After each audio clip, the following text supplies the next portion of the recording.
பொலிடாக்ஸுக்கும் வள்ளல் மீடியாவில் இருக்கிற பாரி அவர்களுக்கும் ஒரு பெரிய விவாதம் நடந்துச்சு. எதை பற்றி அப்படின்னா, தமிழ் முருகனா இல்லை வட இந்திய முருகனா அப்படின்னு சொல்லிட்டு ஒரு பெரிய விவாதம் போச்சு. இடையில கூட பார்த்தீங்க அப்படின்னா, நார்த் இந்தியாவில் தான் முருகர் பிறந்தாரு அப்படின்னு சொல்லிட்டு ஒரு போஸ்டர் வச்சு நம்மளோட ஒரு படக்குழுவினர் வெளியிட்டு இருந்தாங்க.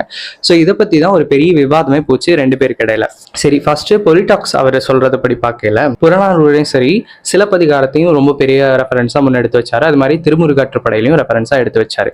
சிலப்பதிகாரத்தோட காலம் அப்படின்னு 2000 வருஷத்துக்கு முன்னாடி வந்த காலகட்டத்தில் வந்தது. இந்த மாதிரி 6 முகங்கள் 12 கைகள் இதெல்லாம் குறிப்பிட்டிருக்காங்க.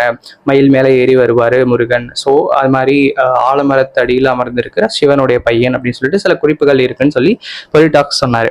ஸ்டெப்பி புல்வெளி மக்கள் மத்திய ஆசியாவுக்கும் ஆசியா பகுதிகளுக்கு வர்றதுக்கு 4000 வருஷத்துக்கு முன்னாடி வந்திருக்காங்க அப்படின்றது அவரோட ரெஃபரன்ஸ் படி கிடைக்குது. ஸ்டெப்பி புல்வெளி மக்கள் வந்ததுக்கு அப்புறம் தான், அதாவது ஆரிய வருகைன்னு சொல்றாரு. பாரி குறிப்பிட்ட மாதிரி ஆரிய வருகைக்கு அப்புறம் தான் இது இருந்திருக்குன்னு சொல்லி சொல்ல வராரு.